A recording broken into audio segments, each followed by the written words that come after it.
And we are back. That's it. No more Wordle. Okay, it's a lie. We'll have a little bit more Wordle between it all. But welcome back, ladies and gentlemen, to our Arena Open. Timeless is the format that we're battling out in, and we have ourselves a top 8. Anu, let's see what they're playing for before we find out who is in it. Let's have a little look at the Absolutely. prizes. Now, talk me through this. All right. So we started about a week ago with $1,000 in cash money. That's the prize that I had committed to the pot here. And I said, if we have more people show up, I really want to I know look, as a Magic player, I know it's important to Magic players. Okay. And it's 2 words. That's EV, like the Pokemon, but sorry, 2 letters, I guess. EV, right? So what I said was, as we get more people in, I'm going to commit to also scaling the prize for this event with the attendance. And you know what? You guys came out, you showed up, and we had 90 players, 40 more, almost double what I was expecting. This is by and far the largest tournament that I personally have ever TO'd. And this is also maybe the largest timeless tournament to date. So thank you to all the competitors. Well done. Your prize is an additional $500 in the payout pool. So you can see we are committed to paying out 9 to 16. We are committed to increasing the prize pool for 5 to 8. And the money that is going to be part of the champion bounty is now going to be divided up from 1st to 4th. So that means if we're able to beat Mason, if the champion of this event is able to beat Mason, top 4 will get an additional $50 each. That's $1,500 plus 200, so almost $1,700, which is quite kind of crazy for a timeless event, if you ask me. Pretty stoked about it. Well, we've currently got over 1,000 people in this chat. And if you want to take part in this, there's a good chance we're going to be running more of these. So if we're scaling it up now just to 90, imagine what it would be if there was 1,000 of you taking part in this and how far we're paying it down. So, it is a community-driven tournament for all of you at home. It's done by the players for the players. We know what you want, so we're trying to give you the best we can. But let's see a little look at our creators that were battling out in this. Remember, last Friday, we held our creator clash where we invited 16 of the best content creators and players in Magic the Gathering. We challenged them, brew a deck in this new format. Turn up, beat your fellow creators, and show everybody how good you are. Well, Missman managed to reign supreme in that. Along with Arnie, I suppose, who also you can see there on your screen, both piloting the same deck, taking 1st and 2nd place.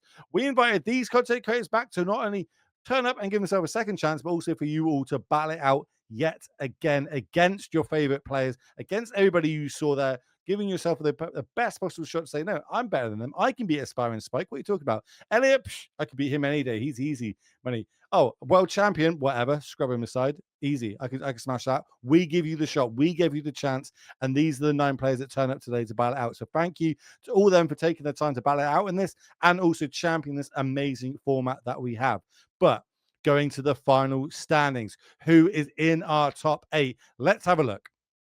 Alrighty, and in first place after 7 rounds of Timeless Swiss, we have Nicholas Vea playing Grixis. We watched Nicholas play against Nicole Dubin earlier with the blue and the red and the Tidebinders, the Snapcasters, the Lightning Bolts, the Wizard, the Flame of Anor, Elliot Bassad, who we also saw, Elliot Dragon also streaming the event, 6-1, playing Mono Black Devotion. Very powerful, very exciting. Our bounty, our lead bounty, our head bounty, our chat. I mean, the gang leader, the Crooked Clark himself, that's Mason Clark, playing Mono Green Titan, says, hey, Anu, these games are just so easy. Put me on the camera. I'm just killing everybody on turn 3. Mason Clark put his money where his mouth is. He is 6-1 with an updated, innovative take on the Titan deck list featuring Karn the Great Creator. We have Peter Schmidt on Jund Midrange. John Randall also on Mono Green Titan.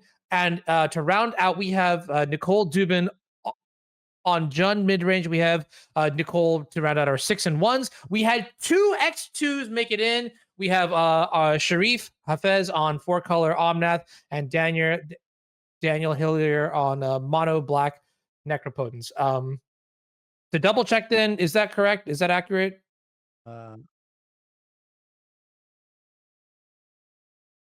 I think it's so yeah, I think the name is slightly wrong there. What? Okay, sorry about that. Daniel is not 8th place. We actually have Tobia Nappy, who is in our top 8 as well. So we'll have a proper everything figured out for later on, and we'll have that published on Twitter. Keep your eyes posted for that. We also, I got to figure out one quick question for production. How do we get the deck list out to everybody? Is there a way? Because I know that's what a lot of people want right now. Are they already public?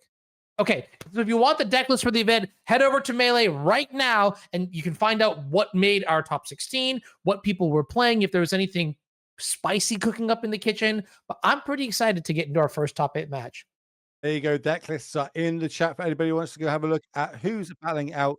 We're just going to queue up our top first match, which is going to be Mr. Elliot Dragon. Of course, if you had to ask me what my favorite deck of this tournament is, straight up Elliot's deck. That mono black deck had so many lines and synergies and awesomeness. Plus, I get to play Gary, which I love playing Gary. You know, back in the day, Pack Rat Gary is what it is. If you know, you know, chat. Oh, boomers unite, boomers unite. Yeah, you know what I Night mean. Phil Spectre, let's go. It was really really sick to see, and more importantly, we're going to find out what's better: mono green devotion Ooh. or mono black devotion. Devotion is strong. It's mono green Titan, but I'm going to go with devotion. It sounds better for the punchline, right? Especially when the title goes up on YouTube: green devotion, black devotion. Which one's back? Where's your money going to be at, Anu? Who you got in this? I mean, look, all right. I have to root for Mason. Mason is playing Primeval Titan. However, Elliot made the mono black deck look so good. Just like coming up with all of these creative lines that I hadn't thought about. Like, oh no, you have the One Ring and it's gonna deal you 4 damage next turn. Psych, play Karn, animate it, sacrifice it to Phyrexian Tower because now it's a creature. Use that mana to put a Necropotence into play. Snowball that into Nykthos activating to generate positive mana. Like it was actually just you got to go back and watch that feature match. If you missed it, you got to go back and watch the feature match. Also, Elliot's been streaming the whole day, so you have this entire VOD of matches to go through. Highly, highly recommend it. Yeah, absolutely. Currently, I think one of Europe's, if not world's best players. Just the skill level and intensity just has continuously every time we see him play. Undefeated in Creative Clash. Today he's X1. Now in our top 8. Will he be able to take it down with the super powerful deck? Let's find out. Let's get down to the game. Let's see what's better, mono green devotion or mono black devotion. So these are the opening hands here, and Ashiok main deck against Titan. What? Sounds pretty good.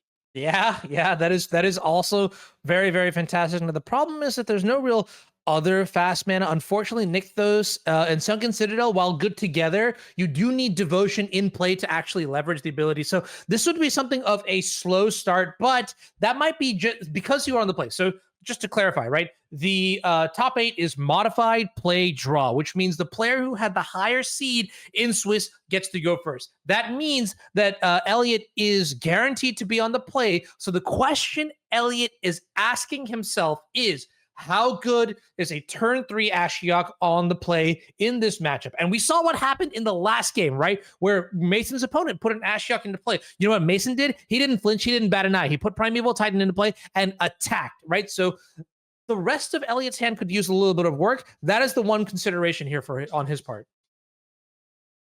It's going to be interesting to see how they kind of decide to go on this. It's going to be good.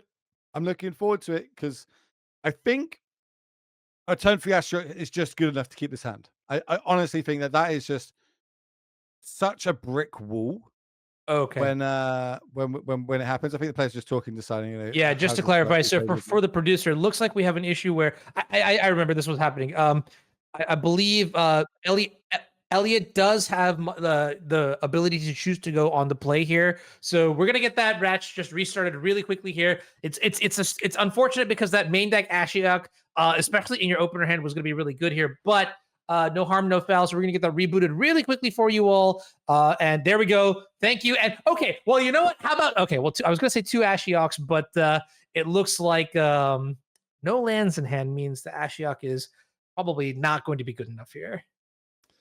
Yeah, not ideal.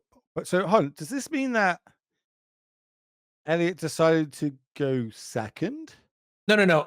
So originally, I think the opponent had created the match and then won the die roll, but because of play draw modification, Elliot gets the choice, and now we have to restart so that Elliot now does get the choice. Elliot is on the play and is on 5 cards.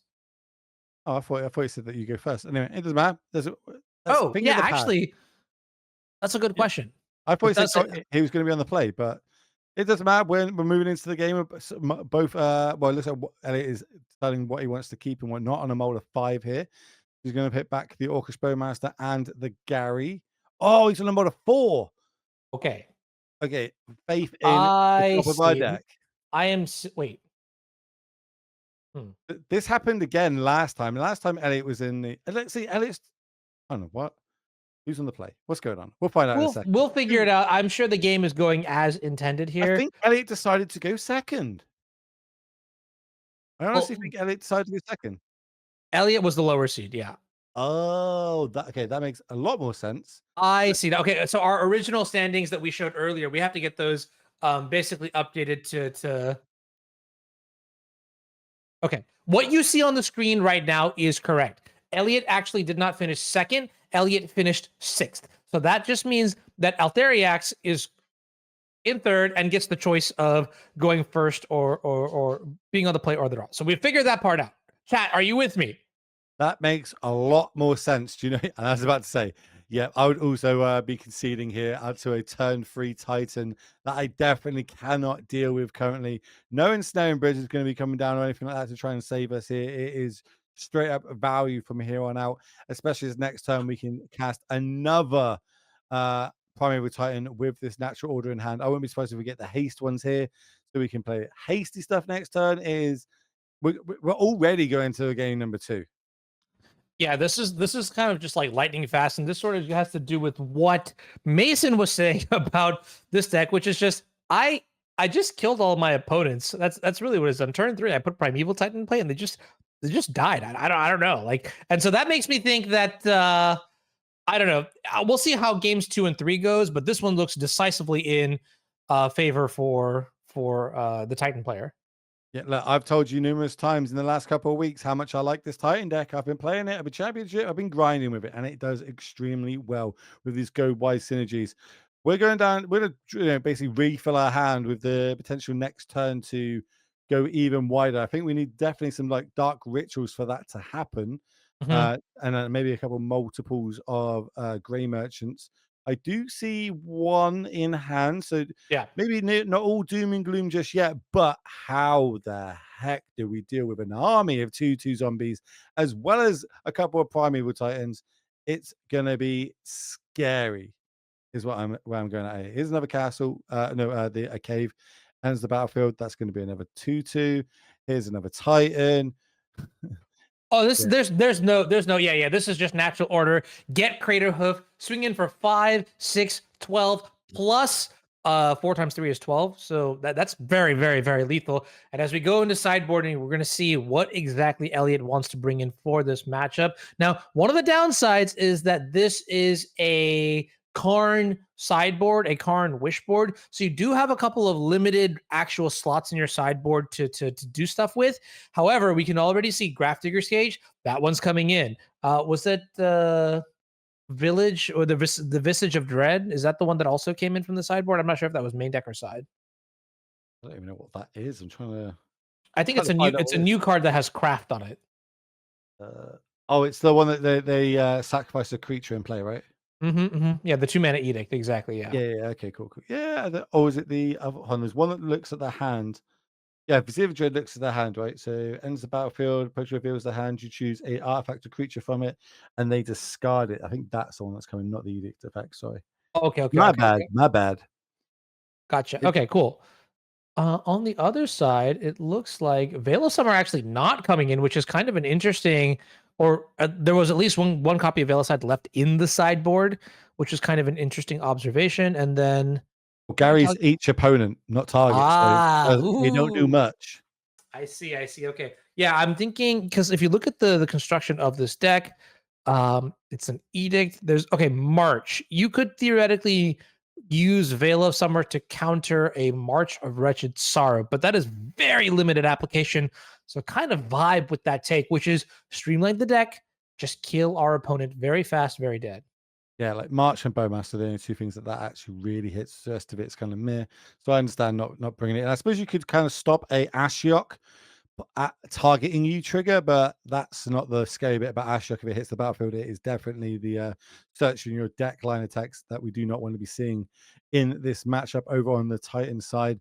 Elliot taking the full time, he knows there's a lot on the line, kind of getting maybe flashbacks of last week in the Creators Clash where he was able to get into the top four, but then, and after an amazing run in the Swiss, going undefeated, to then fall short. Obviously, some real rough mulligan decisions there, down to 4 cards. It's very hard to win a game of Magic on 4 cards.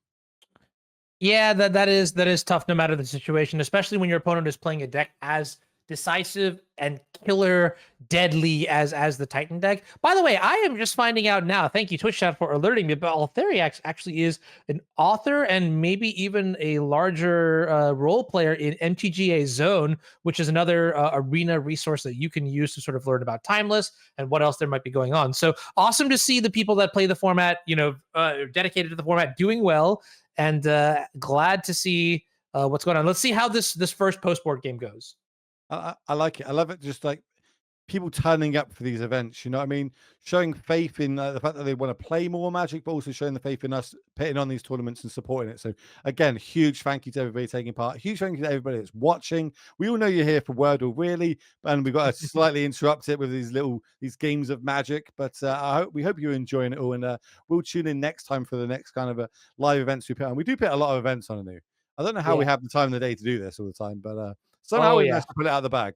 Flex those muscles, baby. That's what I'm talking about. We do what we can, how we do it, why we do it, where we do it, because we love it. I guess. I don't know. Anyways, what I do know is coming down is the pain. Our Boreal Grazer speaks a different language to me. On turn 1, puts a second land into play. And now, oh yeah, there it is. Demonic Tutor in the this was the promo, right? Do you remember what set it's from? Uh, Strixhaven, isn't it? These Okay, ones? yeah. I think it's the Strixhaven's ones where we got all these like learn abilities and stuff like that. So I was Mhm. getting really fixated and I was like, hold on, I didn't see a Field of the Dead in this deck. Turns out there is a Field of the Deck in this deck. And maybe we wanted to play a few more of those, especially if the Titans are going to be doing pretty well. That was yes, give me that stone brain.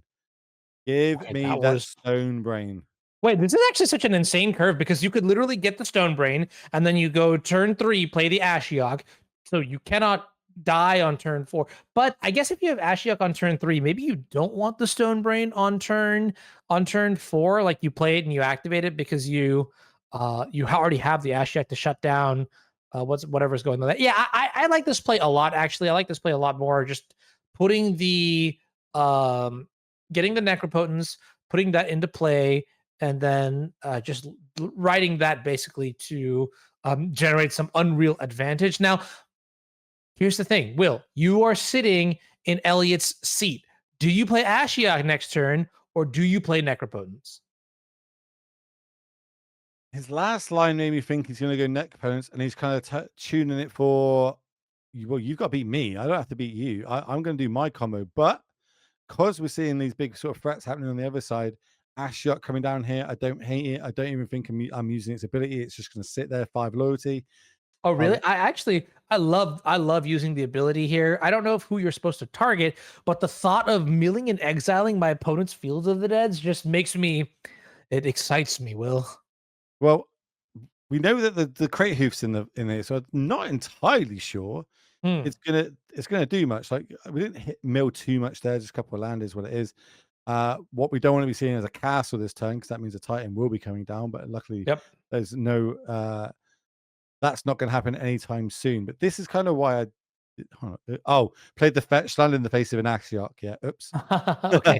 Yeah. Uh, I honestly, I think I like the oops emoji a lot, especially from a coverage perspective. Me as a caster, not realizing sometimes that there are mistakes that are being made. Thank you, players, for oopsing. I like it a lot. One thing that I will also mention, one of the reasons why I feel like Elliot was forced to play the Ashiok in this instance is because there is no world where Altheriax tutors up the Craterhoof Behemoth without already having the Primeval Titan in play. I think that is a stone cold, very transparent, telegraphed play. And so to me, Elliot is almost forced to play the Ashiok in that scenario to just make sure that you don't die or that there isn't a chance of dying.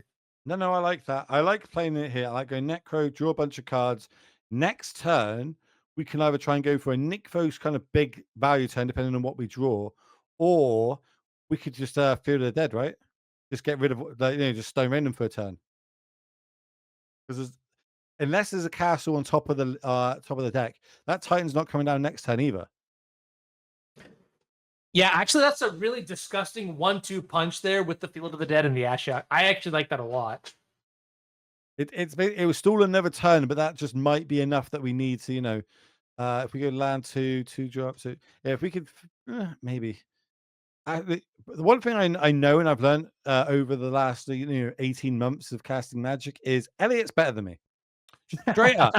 His decisions and lines that he takes, I haven't even thought about. And this is one of the parts why we watch live Magic, right? It's not only just for the excitement, the sitting on the edge, to seeing how it turns out, how the top decks go, but it's also learning from these amazing players and how they attack it, how they thought about it. And we're able to bring that to you so you can see it from their perspective. And we can all just grow as players ourselves. Yeah, this is a great observation here, right? Look at this. Elliot going deep into the tank, going all the way down to 4 life, drawing that many cards here in the match. And I'm sure if you're watching his stream, there may be an explanation as to what that specific number means. But this is incredible, right? Most people would be terrified to go down this low. Elliot says, no, in the face of danger, I am here. So it's also that fetch land does nothing as well. So we're already 2 lands behind. Yeah. Oh, and I love this Dark Ritual. We're just trying to draw a bunch of cards here. We can even like flash in something like an Orcish Bowmasters now, since we're in the end step, and then maybe start converting some of our cards here. Next turn we have access to Nykthos. That's another very important mana generation spell that we'll be using. And yeah, and at this point, like Elliot has basically stabilized the board. There's a March now that we can use to ditch a load of black cards. GG. Yeah, yeah. Refill my life total. Goodness, could you imagine if you could just like target an opponent with March? Oh my word! Necropotence would be so disgusting. Don't give me hope. Don't give me hope. I genuinely think I'm going to switch to this. I'm definitely giving this deck a try this week. This is such a cool deck. I love seeing it piloted like this. He's deciding how many cards he wants to ditch. Remember, every black card in his hand that he exiles adds 2 to the mana value. So this is going to be for 12. Gain 12 life. Okay, that's utterly disgusting. Then we can ditch a load of cards. We're going to ditch hand size. So we've got to discard 4. Going to be a bunch of land. We don't need too many redundants here. Next turn, Stone Brain, which is probably going to name Primeval Titan, and then the concede button is going to happen. And so like, even Primeval Titan is not that worse. You could just name Field of the Dead. Yeah, I mean, also look at the other card in the hand there too, right? Ashiok, the 5-mana Ashiok, the Wicked Manipulator. We've seen that card combo off pretty powerfully alongside Necropotence today too. So I think if I had to take a guess, and this is just me coming in blind as a Magic player, I think Elliot's got this one in the bag. Is that your expert opinion? If you that is a polite way of saying it. In fact, indeed, it is. It's yeah. I think the Brainstone here would be the end of it for me, but that obviously means that is not what is going to happen here. Elliot's definitely going to have another line, which is probably more big brain than what I'm thinking. He's going to exile again. I guess he's trying to get himself a little bit more information as well, because in the face of a Stone Brain, I might just straight right click concede, so they don't see how I've sideboarded. Yeah. Where someone at his level, he's like, no, I'm going to mill you first before you concede. I want to see what you brought in, what you haven't, how have you sideboarded, because this is all key, especially at this sort of level. He's going to generate, how much mana? 6 mana, now floating, has access to 8 currently. I don't even know where we're going from this. What are we doing, Elliot? Well, you could play. Okay, looks like we're just going to go for the Stone Brain here. Maybe name something like Field of Dead. Field of Dead.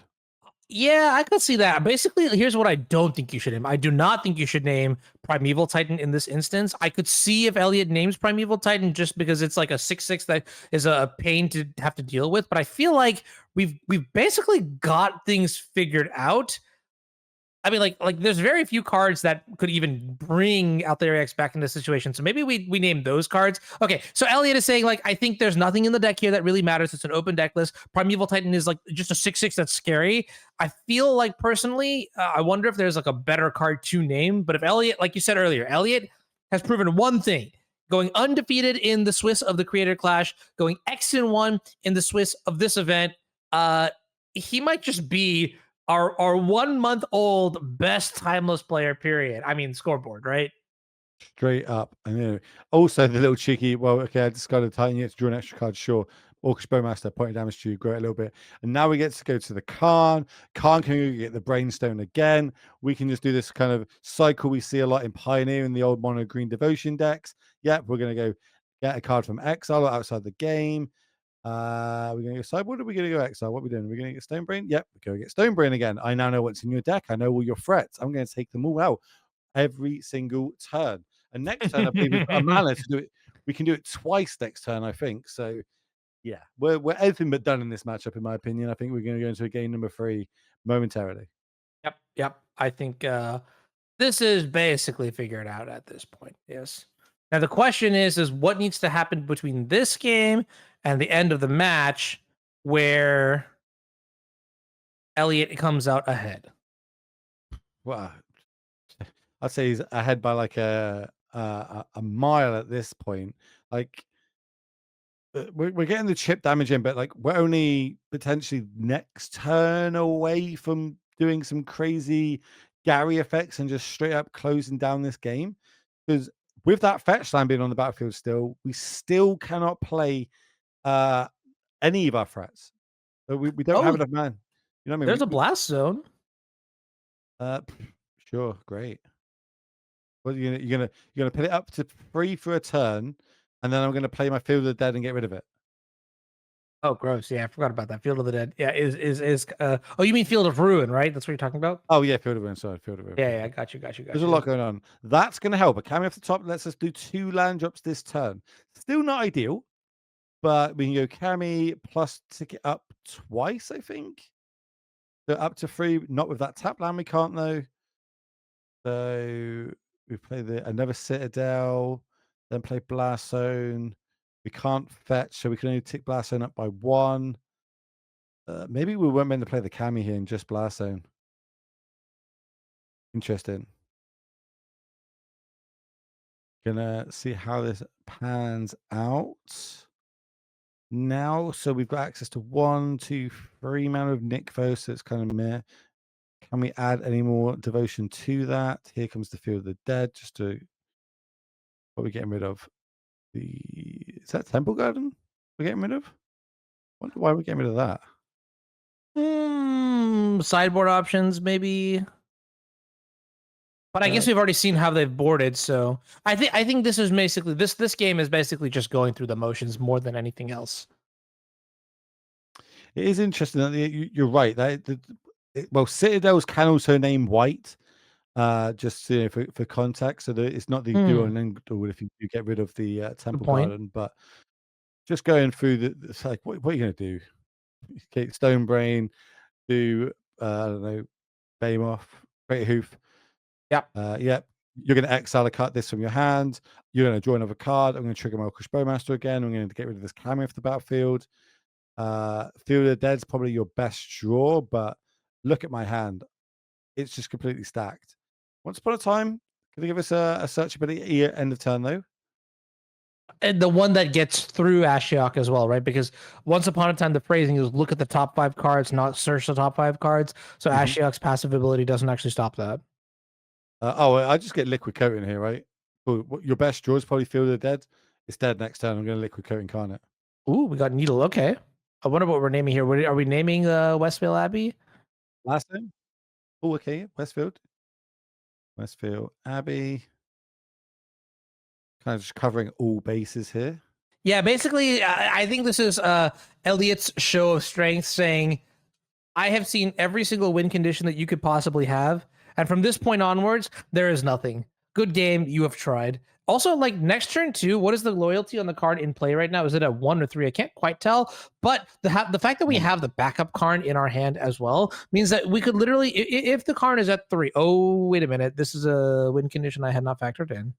It's a very niche win condition that we haven't factored in. So we've got Bowmaster, we've got that. Do we play Ashiok this turn? Can't tick up, get rid of your food tokens. So you can't Can't gain any life there. Get the value where you can. 3 mana into Necro. That means the devotion count now is 6. We've got access to 7 mana this turn now. 8, 9 mana this turn now. We can go what? Ashiok, draw a bunch of cards.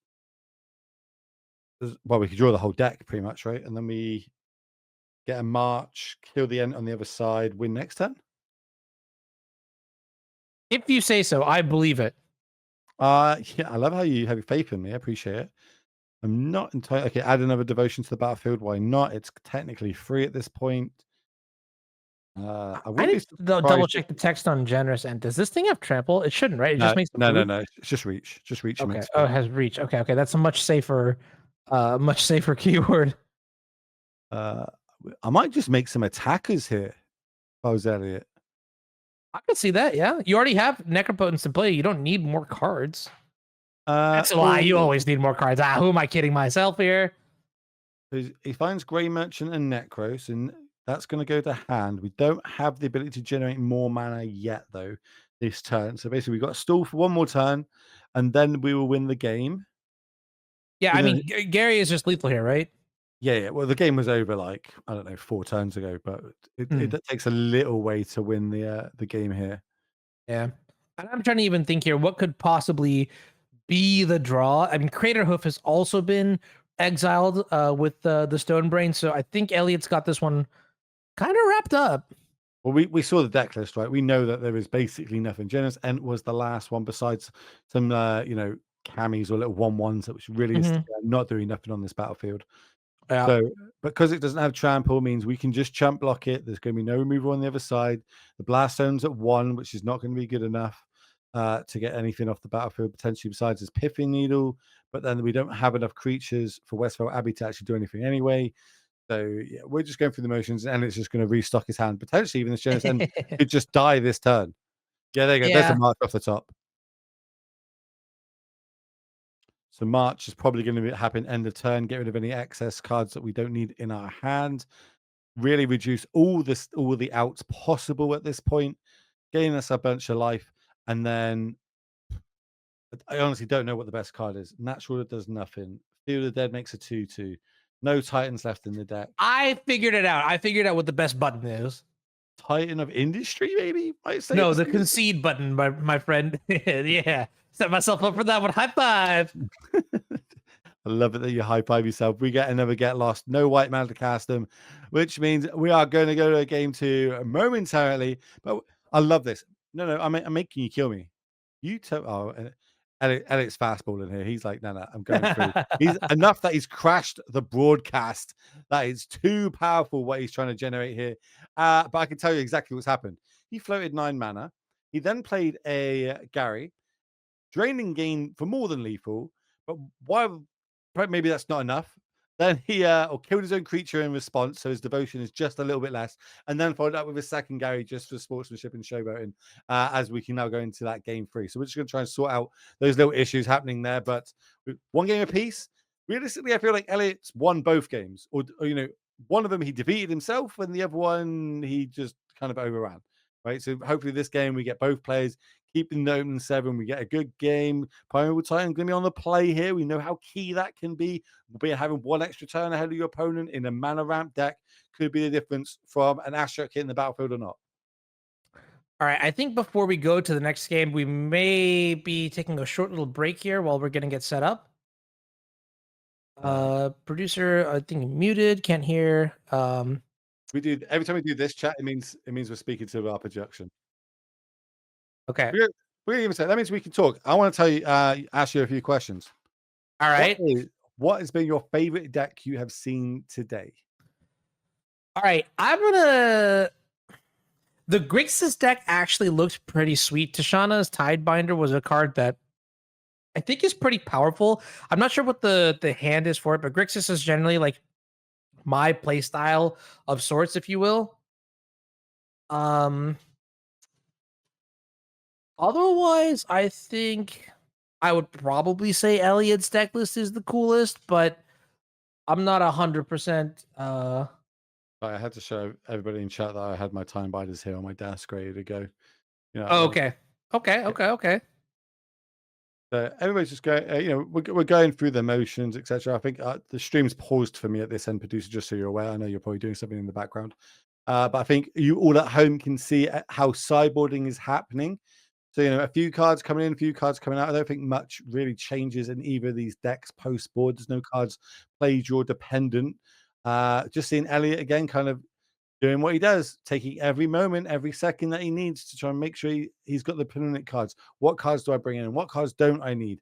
Now I'm on the draw. Is an extra Gary going to be good or not? I know that's how do I win? Am I going to win through Gary's? Maybe I'm going to win through value. We see the one ring being brought in. So, potentially trying to, if on the other side of the battlefield, a big army is generated, we can play the one ring, give ourselves another turn that we need because Titan's got really nothing that can deal with that protection side of it. Can deal with the one ring with things like Haywire Might, but other than that, that protection is always going to be happening. No tire binders coming down to kind of sort that protection element.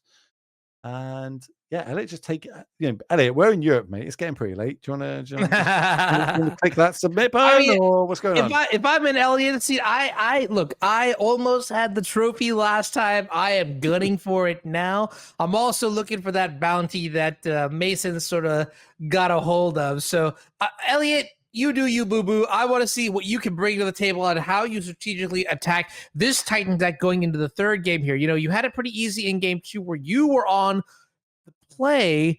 Now, what changes when you're on the draw? I don't think much, but then as so many times, Elliot's probably going to show me how bad I am at Magic and do the complete opposite and be like, oh, these come in and these come out, and this is what I'm looking for in my opening hand, which is important for our opening hands, right? Like, oh, how about Dark Ritual into an Ashiok? How does that? Do you like those apples, Anu? Is that good in this matchup potentially? I think so. We're over on the other side, Titan. We've got our Kami, we've got our explosive turn 1 opener where we can get 2 lands on the battlefield, try and generate as much value as possible. Are we getting a white source? We are getting the white source, so that Get Lost is going to be online, and that Get Lost could deal with an Ashiok because I do believe it does hit Planeswalkers. It does, yeah, absolutely. But there's the necropotence. Okay, wait a minute. Now I think the plan just changes, right? I don't know, is the honest answer. I guess so, but like Get Lost deals with both. And No, then no, no. how Get many Lost actually doesn't get rid of enchantments. lies? Yes, it does. Oh no, Destroy it doesn't get target rid of creature, artifacts. enchantment, or planeswalker. My bad, my bad. Yeah, Get Lost doesn't get rid of artifacts. That's what it is. But Necropotence is already going to draw like 7 cards anyways, so it's like you've already gotten value out of it. If you use Get Lost to get rid of Necropotence, are you really winning? You're basically giving a card that has already extracted value even more value by going down a card. So I kind of just think Necropotence sticks around in play, and you just go from there. Yeah, I suppose yeah, the damage has been done. You know what I Mm-hmm. mean? Like I don't and it just drew 10 So cards. so many cards, yeah. 10 cards on turn 1. Well, I asked Elliot, hey, what is your game plan for beating Titan on the draw? Looks like Elliot's coming out here and saying, yeah, I'm just gonna draw 10 cards on my first turn. Is that good enough? We'll find out. We actually drew quite a lot of lands, which is interesting. So, he does need them because remember, it is only turn 1 that this has happened in.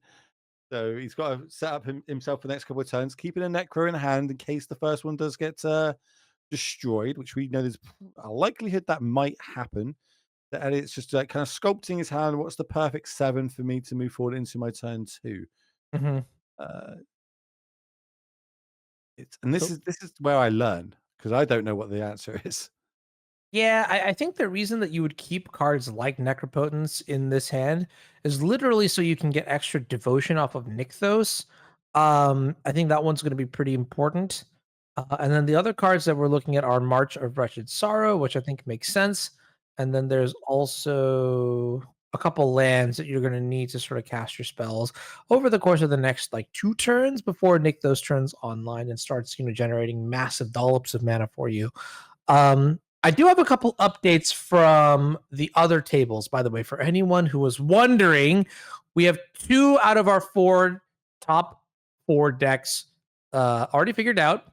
One is Jund midrange, and the other is Jun midrange. That's right. 2 copies of Jun midrange in the top 4. We'll see what it's joined by relatively soon. In the meantime, I think Elliot's going to have to go through this painful decision of discarding certain cards here because well, quite frankly, you have to. But I understand your pain, Elliot. I'd like to keep all these cards as well if I could. Oh, they'll do get exiled. Not like it's much relevant. We don't use our graveyard for too much in this deck. It's all about sculpting, but it's talking about this hand. Noticeably, hasn't got a second black source in it. It is a Field of Ruin, a Nykthos, and a lot of cards that have mana pips that we can't cast. So interesting. Maybe we're trying to look for something like a Dark Ritual that turn. I think we'll see Get Lost and Cammy this. Are we doing it in the upkeep? Is Get Lost instant? I think it is, isn't It it? is. Oh yeah. Oh yeah. It's a. I know that much for sure. I definitely know it is an instant. And this is going to obviously make 2 map tokens, but they're not super relevant here. Nykthos is going to come down. And we're going to... Okay, we didn't fire it off. This is interesting. Yeah, I think Get Lost might be saved here for something like Ashiok or Planeswalker.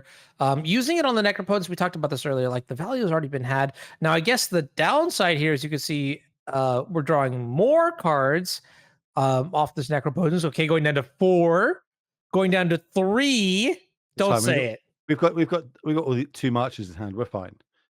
The thing I'm thinking of here is, why didn't we play Cammy last turn and play the extra forest? Which means we're live to another land drop, means we can play the Titan of Industry, another land drop, a Titan off the top, we could play the Titan. We suppose we can do that anyway. But we could have done that and hold up Get Lost this turn, where it looks like maybe we're gonna channel Cammy, I guess. Maybe that's where we're gonna go with that. To everything that you just said, my answer is yes. Okay, that's cool. I like it. I like a yes man. Can you get lost your own creature? That is a good question. Let me read the card. I believe. Okay, No chat is target saying you creature. can, so I agree. Yes. Okay. So hold on. We're Nykthos 4 mana. Orcish Bowmaster face. March. But then we can destroy our Cammy in response so March doesn't resolve. God, there's so many lines. Yeah, that Bowmaster resolves. Now, do we march our own creature to gain life? 1, 2, 3, 4, 5, 6. But then we don't really have much to gain here. There's no reach from the other side because there's no way to have a untapped Titan with haste next turn. I think Elliot's gonna definitely have another turn. If he can do anything with that other turn, I'm sure he can, but I couldn't name what it is right now. Yeah, and we need to figure out right now too, like what the plan is for the turn after too. So like, yeah, I think we're gonna survive. I don't think we're gonna die.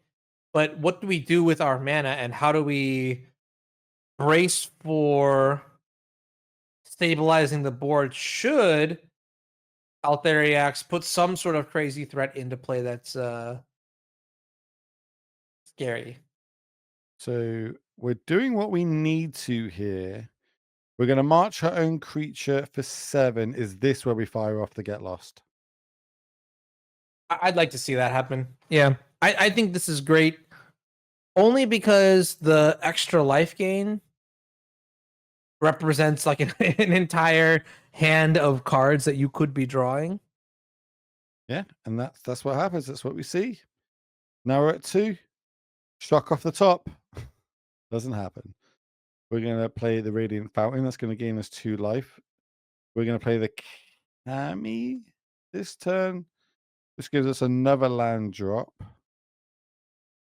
If we did this last turn, we would have had 6. I think we would have been able to play Titan this turn if we did that last turn, but Is what it is. It's how it's played out. Let's see how Elliot can progress this board state because I'm intrigued, just like everybody else watching. What shenanigans can happen here? What do we have to play around? Can we play around? Actually, this is kind of fascinating. Are we trapped under our necropotence? I would say. Maybe. Mm, are we trapped? I'm trying to think. Are we trapped? Are we trapped? Are we trapped? We can generate 3 into 1 into 2. I suppose we can get rid of our Ashiok and pay to gain 5 life. Gaining 5 life means that we can draw more cards. But then that Titan of Industries is really going to be a problem for us. So it looks like we're just going to start with Ashiok, Milieu. Nothing of super value there, I don't think. Oh, that is a great point. Yeah, you could literally just use mana for the X cost of March. I was thinking we don't have cards to pitch. We don't have cards to pitch. But yeah, you could just like pour mana into getting rid of like the Kami or the Bowmasters to gain life to draw some more cards for the Necropotence. Okay, so you're not out of it quite yet. That's the untapped land we need. So we can play this Beseiju as a land. Oh, we don't even need to do that actually. We're just going to play Titan of Industry anyway. Now, which modes do we use? I like adding a 4/4 trampler to the battlefield, and the other part is hit or miss. I don't think it's really going to matter too much. Maybe we go destroy enchantment or artifact. It looks like we're going to go make a 4/4 destroy, and it's going to go 1 card deeper. Why not? That means we're blocking with this Orcish Bowmaster this turn. Yep. Dropping 1 devotion, which could be key. I think we need Dark Ritual. We might. Oh, that's a swamp. The devotion 3.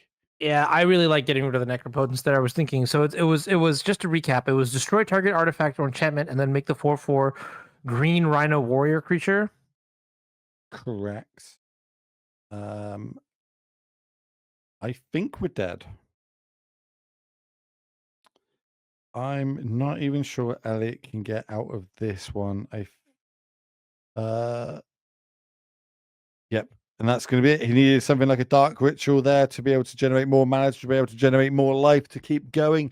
But unfortunately, Titan of Industry, I think we had Primeval Titan maybe covered there, but not Titan of Industry. And yeah, I said earlier about, that I do like that as a one-of, as a utility green creature to go and find. So unfortunately for Elliot, the curse strikes yet again, having an amazing Swiss tournament, but falling just short in our top 8. But that means we do have a mono green Titan list moving into our top 4. So have we got all 4 matches in now? So we've got Jun's mono green Devotion, and who won out of the Omnath Grixis deck? Omnath one. Yeah, Omnath Omnath one. one. Yep. Okay. So are we going to step away shortly and just queue those games up, producer? Okay, we're going to step away shortly. That probably means one more round of Wordle. Well, enough that we'll be back with our top 4. Don't go anywhere. See you soon. Thank you, Raiders. Elliot, amazing match. See you in a bit.